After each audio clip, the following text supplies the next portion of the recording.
welcome to day 5. If you are a part of the Blue Jay community that's following along on social media, you know today is the poetry prom, and tomorrow is as well. And I'm super excited, and there's tons going on, so hopefully after you watch this video, you'll find us on Twitch and you'll celebrate with us. Or if you are local and you have been invited, come join us in person. We can't wait to see you.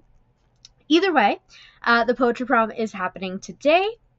It's going to be amazing. There's all kinds of poetry happening, all kinds of art, all kinds of fancy photography, inspiration, the whole 9 yards.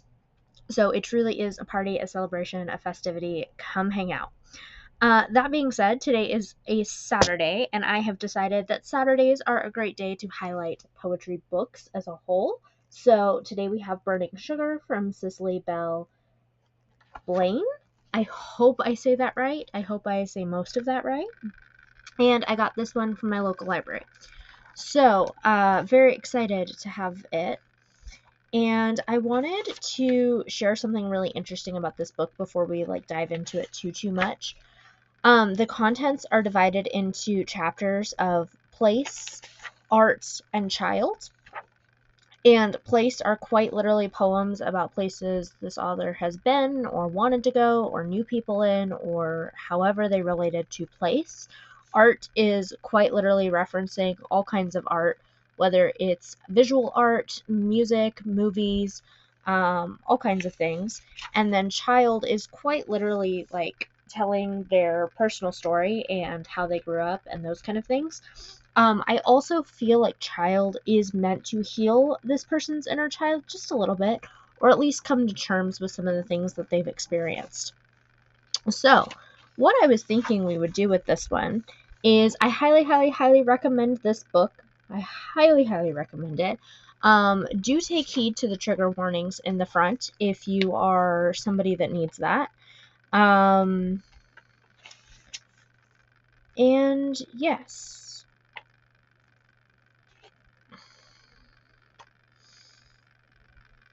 I'm going to read this one. This is Northern California. It's the second poem in the book. To be warm is to be held. Soft hands touching under unblossomed orange trees in Northern California. Sticky grass, sweet air. Tight and close but not choking. Lurching on the precipice of discomfort, playing with fire. Will we fall? Will we burn? Will our hearts be ignited like kindling on winter evenings in childhoods far from here? We sing the diaspora song, an aching melody, onto white peaks of Atlantic waves, crashing crescendo, each note a drop of blood on hands of white men, always washed away with the same salt that chokes us, grates away remnants of their crimes, so too does it erase us. Black and brown and yellow and red, suddenly monochrome, camouflage, invisible, serpentine languages of our ancestors, just daggers on our tongues, bullets in our souls.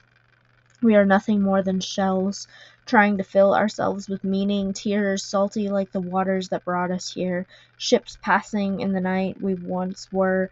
Now we are docked together, anchored to a land that is not ours, is not theirs. Wolves, bears, thunderbirds, stars are dying, but we are reborn, far from home. Sticky grass, sweet air, tongues of our ancestors reincarnated in us in ways we could never imagine, never deserve, but here we are, in Northern California, blossoming like fruits, finding ourselves and loving a foreign and forging friendships and hurting together. Here we are. You may have broken us, severed us from old warmths, but here we rise eternally. So, I think that I wanted to read this poem to you, and I want to offer you the prompt of picking somewhere that you have visited, or somewhere you have moved, or somewhere you think about moving or traveling to, and how you can keep your own story and what's important to you intact, and also think about the ways that that place might change you. So I think that could be a really fun one. I also want to read... Nope, that's a pretty long one.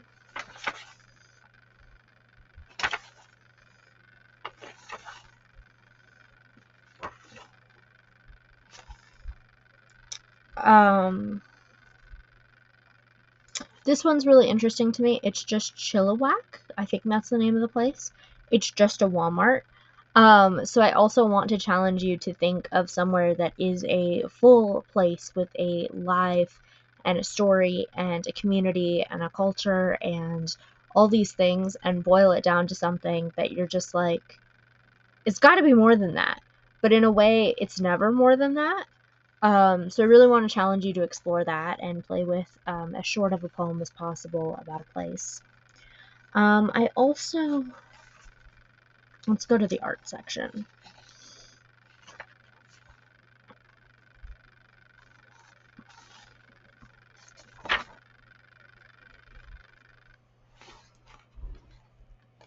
This is I Hate White People in Art Galleries. 1.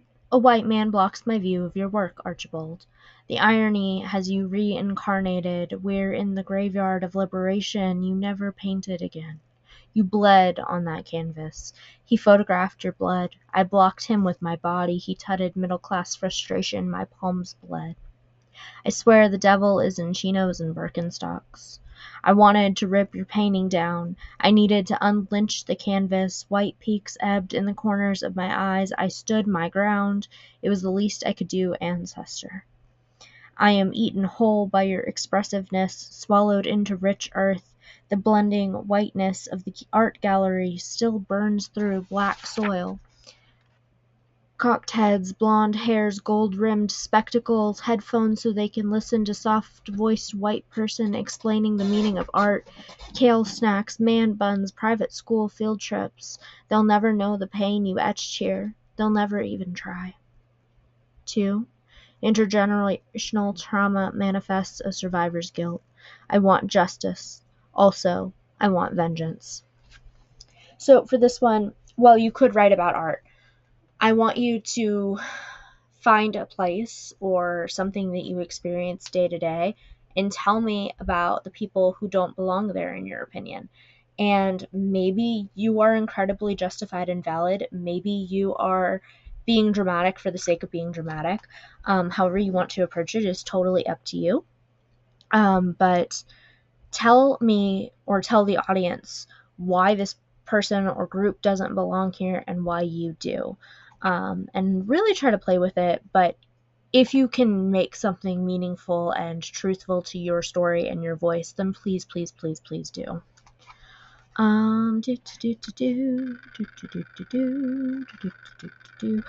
There's also a series of, not a series, but like a thing that pops up in this book a couple of times. And they're letters written in poetry to historical figures or to artists or to things like that. So I also want to challenge you to write a poetic letter to somebody that you admire. And I want you to really act like you know the person, even if you don't, and to sign it, how you would sign a friend, and get into that as deeply as you can. They're pretty long, so I'm not going to read one today, but I do recommend checking out a copy of this Burning Sugar and seeing what I'm talking about.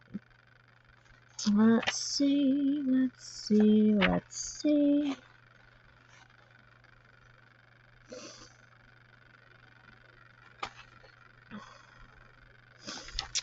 do this one. This one's from the child section.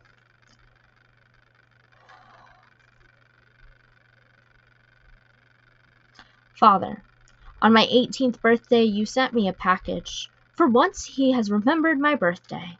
Inside I found everything I ever gifted you, returned to me. The pain, I think, was in my mother's tears. You didn't know he would turn out like this in choosing to want me, Mama. You gave me everything. On a note you wrote, remember, child, blood is thicker than water. Now, on my moon days, I think of indomitable strength of women and their wombs and the thickness of blood. This cellular memory of trauma, ache betwixt my cervix. I also think of ocean, of friendship, gifted companionship, requited and deserved admiration, of freshwater stream, mountain creek, rapids, of burning, bruising desire, of steaming, gushing, unfettered love. Yes, blood is thick. but water is life. So think of something tangible that you could give or have gifted or have been given or exchanged in some way, and turn it into a metaphor for your relationship with someone or something. I think you can do a lot of really cool things with that.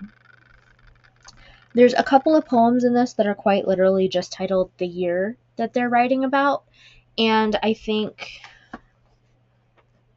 that's right. That's right. The pronouns for this author are they, them, and I've been getting that wrong, and I'm sorry. But there are a couple of poems in this that are just titled the year, and then they sum up the year or reflect on that year. And I think that would be a fun challenge too. Pick like 3 or 4 years in your life that you remember pretty clearly, or maybe you don't remember at all, and that's part of the fun, and sum them up into a single stanza poem, or maybe a 2 stanza poem, and really get into it.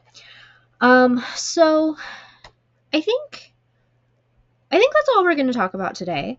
I am hoping that next Saturday we will have another poetry book inspired workshop. I'm hoping that after you watch this, you will find us on Twitch and you will join the Poetry Prom. And if you are watching this way in the future, that's okay. There's still plenty of events happening in the Sincerely Blue Jay community. I guarantee it. The only way that would stop is if I was dead. And yeah, so the Poetry Prom, and there's already glitter on my face because we've been trying on dresses and being girly and having fun. But we are raising money for a good cause. This entire Poetry Prom is raising money for To Write Love in Her Arms and raising awareness for mental health, as well as celebrating our love of poetry for National Poetry Writing Month. So it checks a lot of boxes. Anyway, happy writing. Hope to see you at the event. And if not, I'll for sure see you tomorrow for another one of these. Bye for now.